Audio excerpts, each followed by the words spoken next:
So today we're going to be looking at our section 1.5 notes. This will be on page 38 of your note packet. And we're going to be looking at probability basics. So as you progress through this section, consider the following questions. Do you remember how to find a percent? Why is a relative frequency considered a probability? How is experimental probability different from theoretical probability? In this section, we will focus on calculating the percent of the time an event happens and then interpreting these percents as probabilities. So we're going to first look at this explore problem. It says much media attention has been focused on the use of mammography for detecting breast cancer. The following table shows for 10,000 women in their 40s the number of women with positive versus negative mammograms and the number who were diagnosed with cancer versus those who were not diagnosed for 10 years. So you can see that in the rows we have those who were within those 10 years diagnosed with cancer and those who were not. And then in the columns we have those with a positive mammogram and those with a negative mammogram. So one thing to notice about this is those that had a positive mammogram, some of them in those next 10 years developed cancer and some did not or had cancer to begin with. And in the negative mammogram, we also have it broken down that way. So with some of these, we're going to be looking at what was called like a false positive or even a false negative. And on the ends, you have your totals, which we will look at as well. So part A says, what percent of the 10,000 women had a positive mammogram? So what we want to do when we're finding percents is we want to take the total that matches what they're asking for out of the total group. So out of the 10,000 women, so the 10,000 women is going to be on the bottom, and those of them with a positive mammogram are going to be on the top. So our positive mammogram would be that entire column. So that is 6,432 of those. So to get a percent, what we're first going to do is just divide. So in your calculator, you're just going to take 6,432 divided by 10,000. And we get 0.6432. So now we have it as a decimal, and we're going to change it to a percent by multiplying by 100. So we get 64.32%. So we can say about 64%. On your homework, it will explain to you guys what to round it to. For these ones, we're just going to round it to the nearest whole percent. For part B, it says, what percent of the 10,000 women had a cancer diagnosis? So we're still taking it out of the 10,000 women. So our 10,000 is going to be on the bottom. And those with a cancer diagnosis would be this row. So it would be 378 out of the 10,000. So first change it to a decimal. So you're going to divide. So you get 0.0378. We're going to change that to a percent by multiplying by 100. So we end up with 3.78%, and that would round up to about 4%. For part C, it says, what percent of the women who had cancer had a positive mammogram? So now we're taking it out of those who had cancer. It's not all of the women, but it's out of those who had cancer. So out of those who had cancer, so that's a total of 378. How many of them had a positive mammogram? And so we're going to look at a specific box. So we're taking it out of the entire row and we're looking at one box within that row. So that would be 302. out of the 378. Divide that, you get 0.7989. Change it to a percent, and that would be 79.89%, or about 80% is what it will round up to. For D, it says what percent of the women who had a positive mammogram. So we're looking at those who had a positive mammogram. So we're looking at this column again, and we're going to take it out of the 6,432.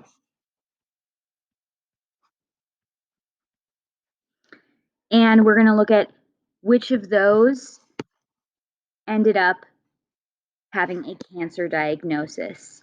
And that would have been 302. So you're going to take and divide that. We get 0.04695, and it keeps going. For that one, if we change it to a percent, that'll become 46.95%, or about 47%. So part E asks us, explain why the answers to parts C and D are not the same. And what do these 2% actually say about mammograms? So if we look at part C, it's out of those who had cancer. So we can say that in C, it shows those who had cancer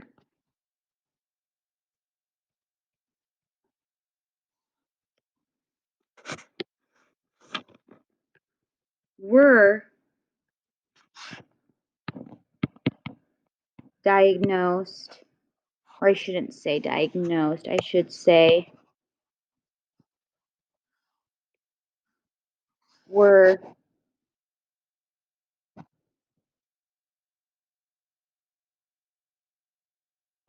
or had a positive mammogram, maybe. There we go. So in C, it shows that those who had cancer, 80% showed a positive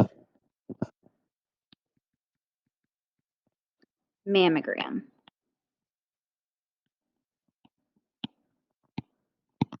And when we look at D, it's only, and I'm sorry, this should be actually, I rounded to just one decimal place wrong. This one, you can see that we have a 0 here, so this should be about 4.69%, or about 5%. And so in D, it shows that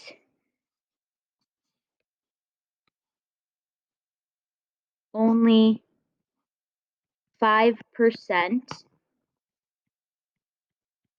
of those with a positive mammogram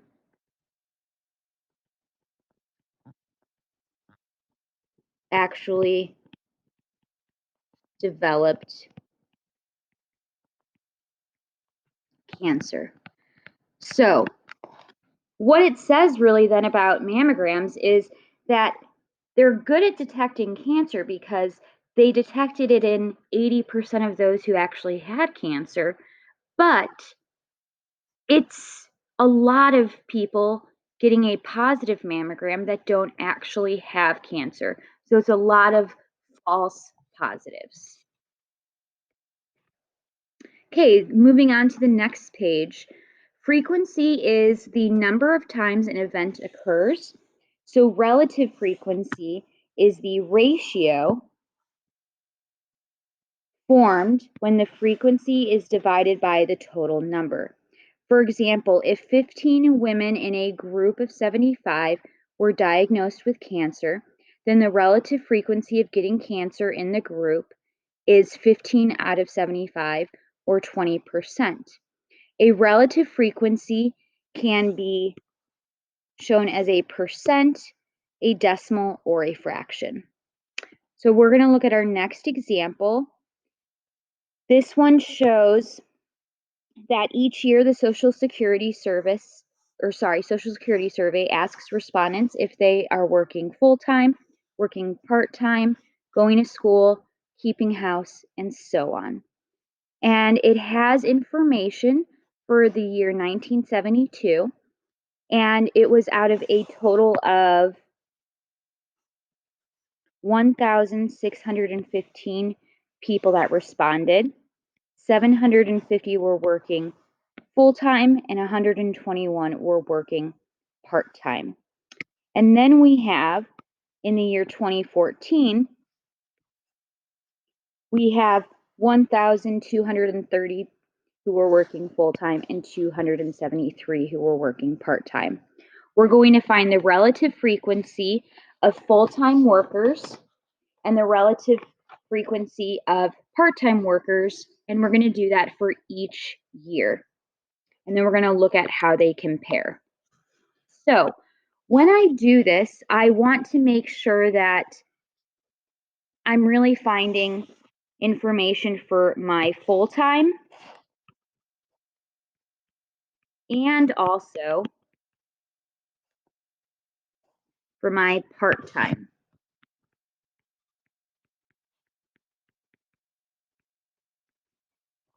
And for each one of these, I want to find it for what it is in 1972 and what it is in 2014.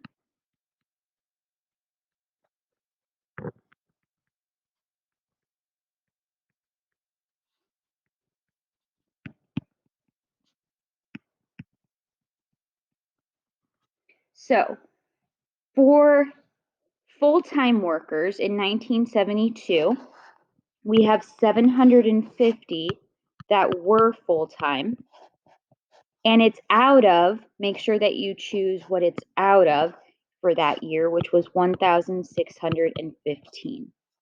Okay, just like we did in our explore problem in the beginning, we're going to divide. So we get 0.4643, or about 46%. Okay, let's go ahead and do that for 2014.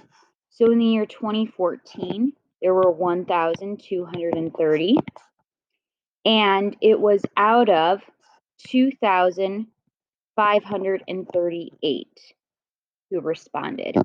And so we get 0.4846, which would be about 48%.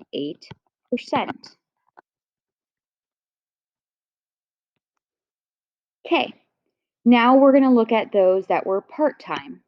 So for part-time in the year 1972, it was 121 out of 1,615.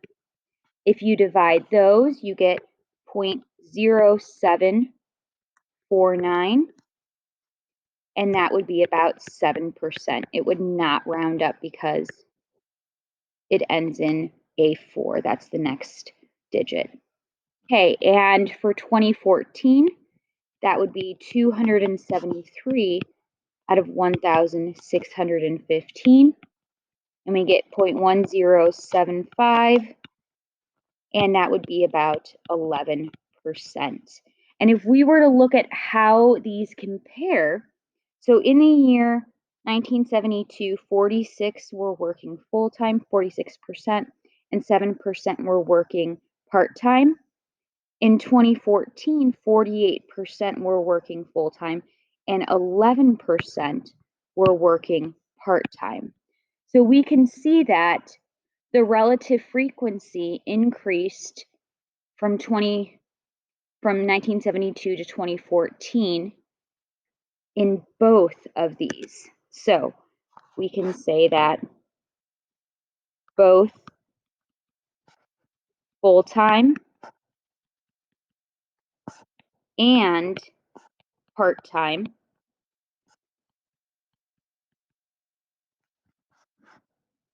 relative frequencies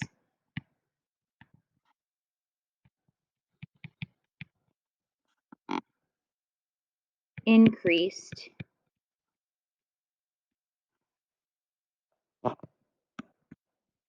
from 1972 to 2014. And I would just add that the part-time increased more.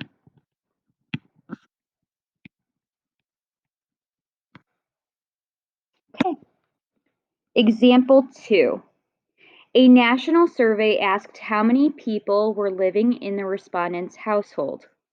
The table below shows the results. Find the relative frequency of households with more than 8 people and interpret it. So this is going to be something that you guys are going to be using with the homework. If it asks you to interpret it, you're going to have to kind of analyze what the decimal means. So this is something pretty important.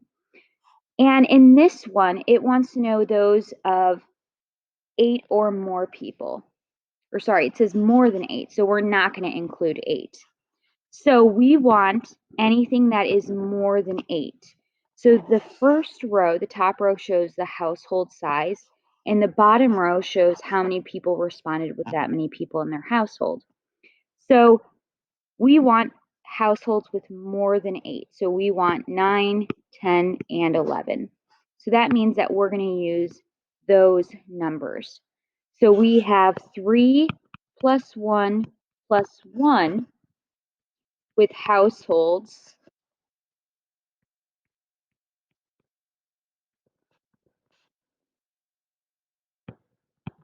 with more than 8.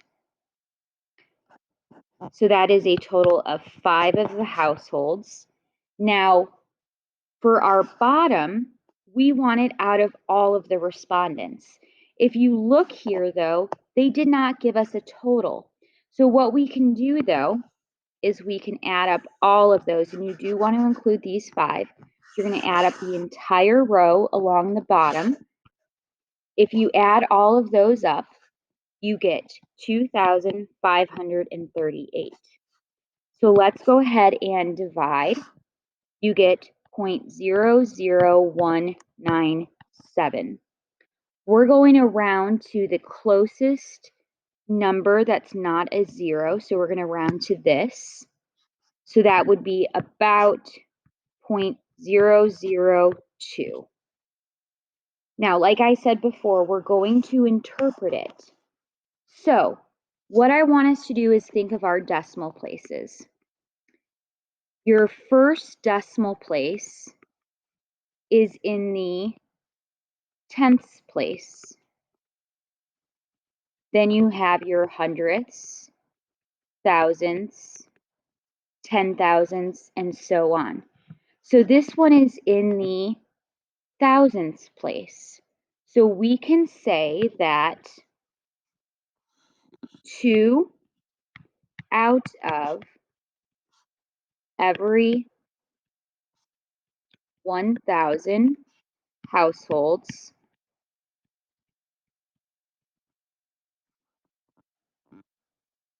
have more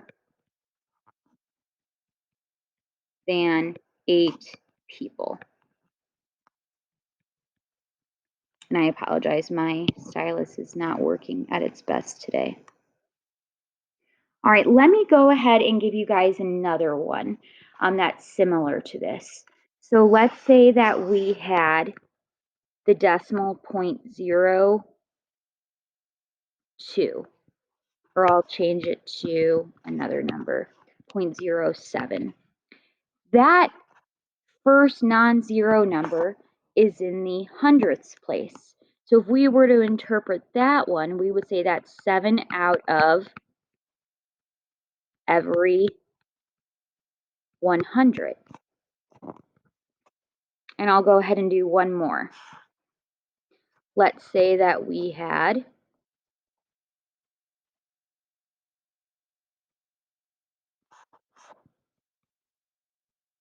that. We would round it to the nearest non-zero number. So we would round it to about 0.003. And that one is also in the thousandths place, just like our original problem. So if we had that one, we would say 3 out of every 1,000.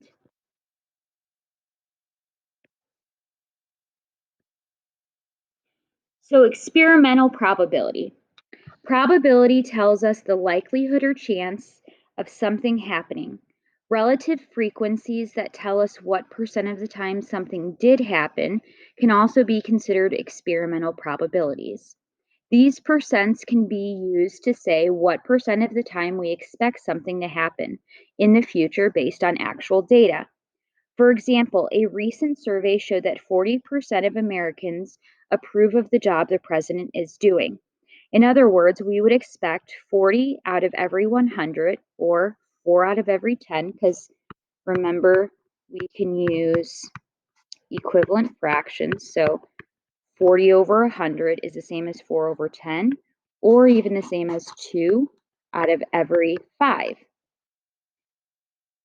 You can interpret this as an experimental probability and say that if you randomly pick an American, you would expect to get someone who favors the president about 40% of the time. Example 3 says recently a poll was conducted to try to understand consumer coffee habits. Complete the following table. So before we start answering the following questions, we first want to fill in the table. So we need to figure out how to get the missing information. Well, we know from our previous examples that our entire row is going to add up to the total amount. So when we look at this row, we want these two values to add up to 744.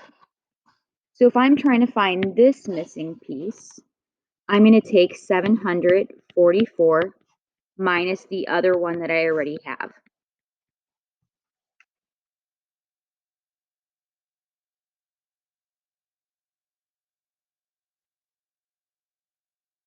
So I get 387. And let's go ahead and read a little bit about what this table says. So we can see that each row is broken down by age. We have those that are between the ages of 18 and 44, those between 45 to 64, and those who are 65 and older. It's broken then down into those who drink at least 1 cup per day and those who do not drink at least 1 cup per day. So let's go ahead and do the same thing for 45 to 64. So I'm going to take the total minus what the other value I already have is.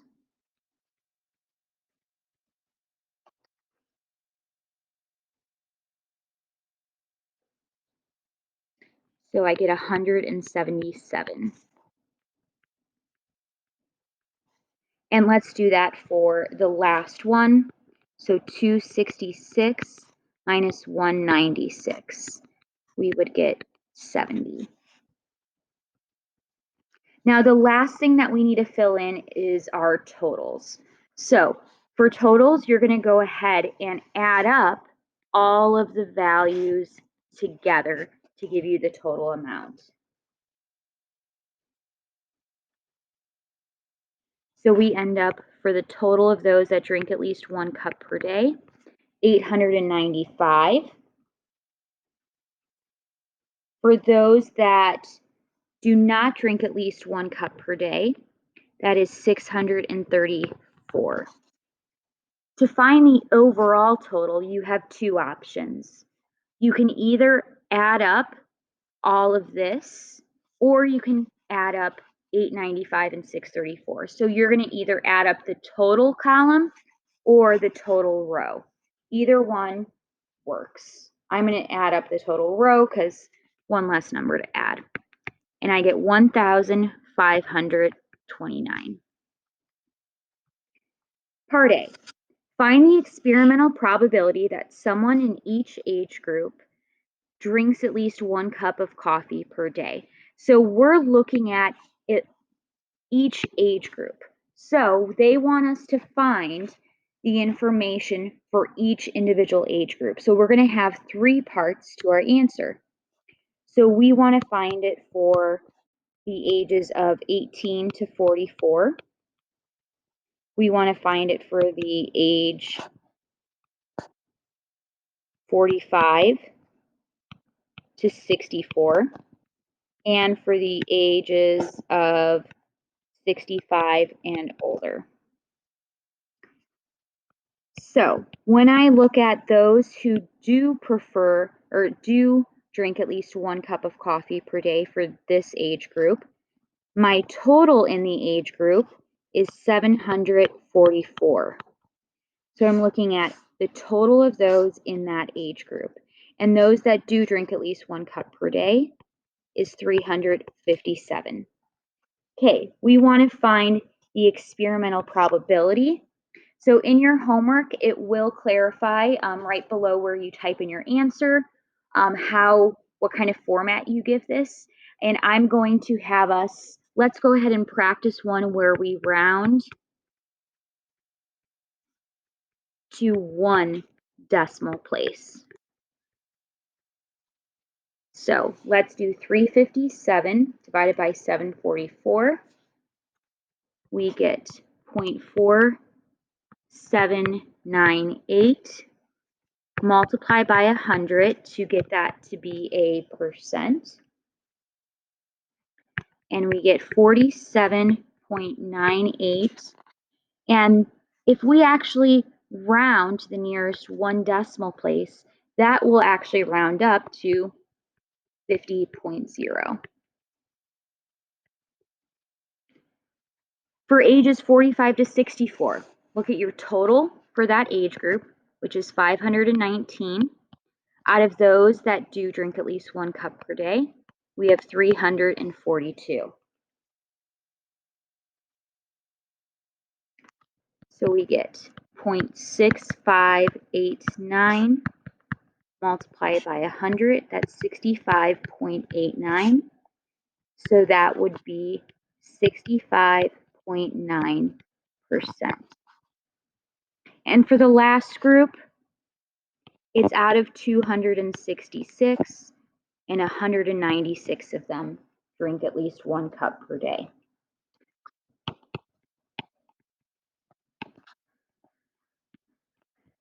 So multiply that by 100 to change it to a percent. And that would round to 73.7%.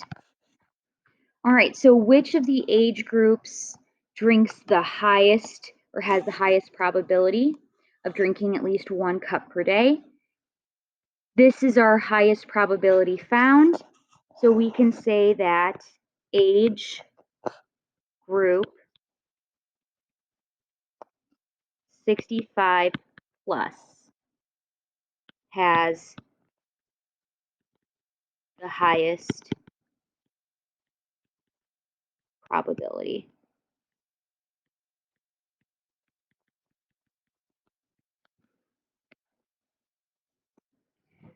For part B, it says to find the experimental probability that someone over the age of 65 does not drink at least 1 cup of coffee per day. So there are 2 ways of doing this. One way, so our first method, would be to do what we did before. Look at those who are 65 and up, which is 266 people, and look at how many do not, which is 70. and do it the same way that you did the other ones. So we get 0.2631. So we can say about 26.3%.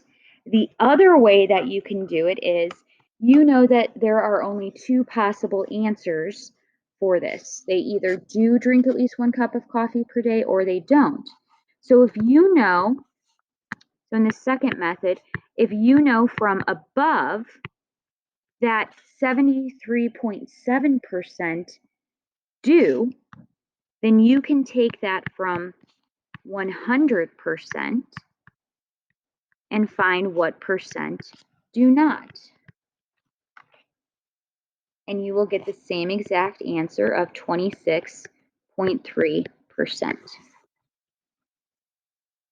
And part C says, find the overall probability that someone 18 years or older drinks at least 1 cup of coffee per day.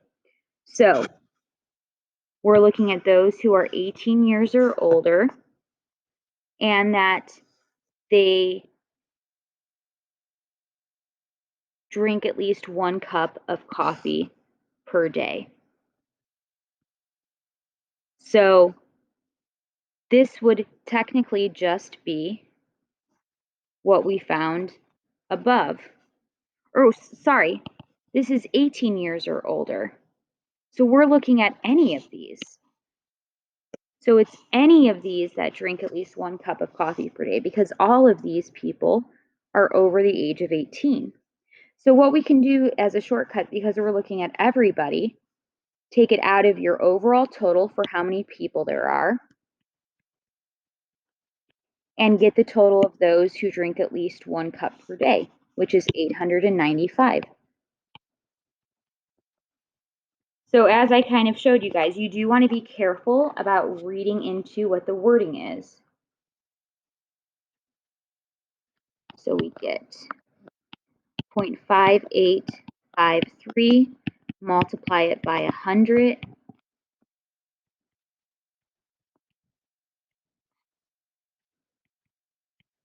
So that would be 58.5%. Okay, looking at the next page, we are going to skip example 4. So we're going to jump right into where it says the definition of theoretical probability. So you might have noticed that experimental probabilities are not always the same as what should happen in theory. If we were to flip a coin 10 times, it's not going to necessarily always be a perfect 5 out of 10 heads. Theoretical probabilities tell us what should happen based on theory and not experimental results. So theoretical probabilities are what should happen, not necessarily what does happen. So the following table shows a person's probability of experiencing certain events in the United States in the year 2014. We have the chances of contracting Ebola in America as 1 in 13.3 million, dying in a plane crash, 1 in 11 million, dying from a lightning strike, 1 in 9.6 million, dying from a bee sting, 1 in 5.2 million, killed by a shark, 1 in 3.7 million, and killed in a car accident, 1 in 9,100. So it says for part A, determine approximately how many people experienced each event, assuming the population of the United States at the time was approximately 320 million. So what we're going to do is we're going to take each of these chances or odds, because if it's saying 1 in, that's just like it's in the format of what the odds are that will happen. We're going to change that to a decimal. So I'm just going to take 1 divided by 13.3 million. And so I'm going to do 1 divided by 13, and then you're going to have the 300,000. So that's the same as 13.3 million. So go ahead in your calculator and divide.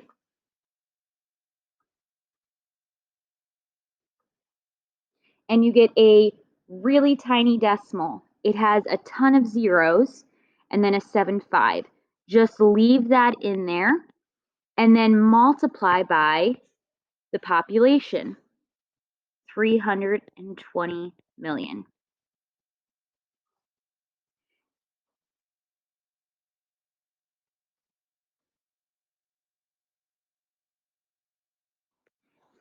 And I'm going to go ahead and put our answer down here.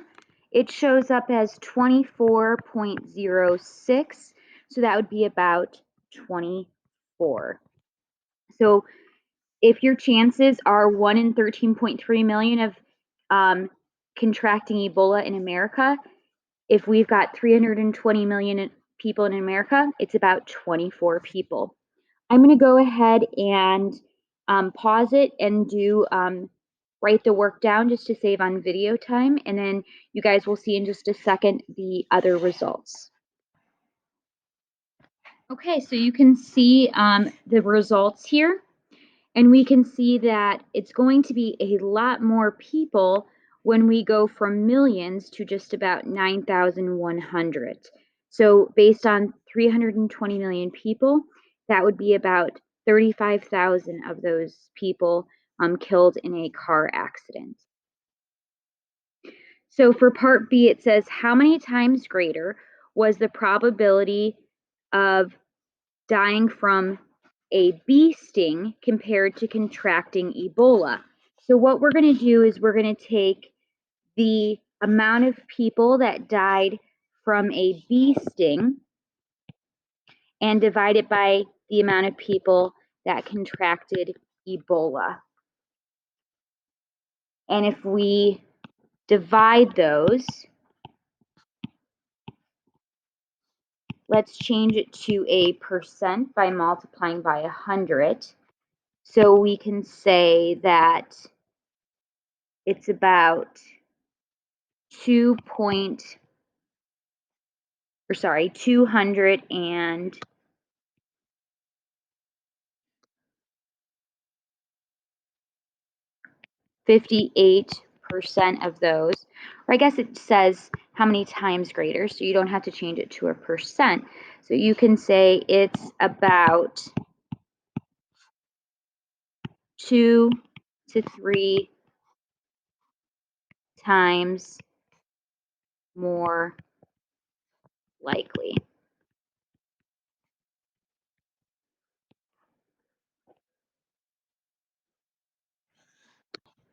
So looking at this section, we want to think if you know what percent of the time something happens, you can always use the relative frequency to make predictions about the likelihood of future events. And when we look at what we learned how to find relative frequencies and how to find and interpret experimental probabilities. Okay, as a continuation of our notes, I'm going to have us do some problems that are going to be similar to what you will see on My Math Lab. So that brings us to page 43 of your note packet. And we're just going to do these 2 pages. When you look at page 45, that starts some of your optional practice so that you can use that to practice on paper as well. So if you'd like to do that to help you prepare for the upcoming test, you can do that as well. Okay, so let's start with number 1. It says, according to a recent poll, 4,060 out of 14,500 people in the U.S. were classified as obese based on body mass index. What's the relative frequency of obesity according to the poll? So we're going to take 4,000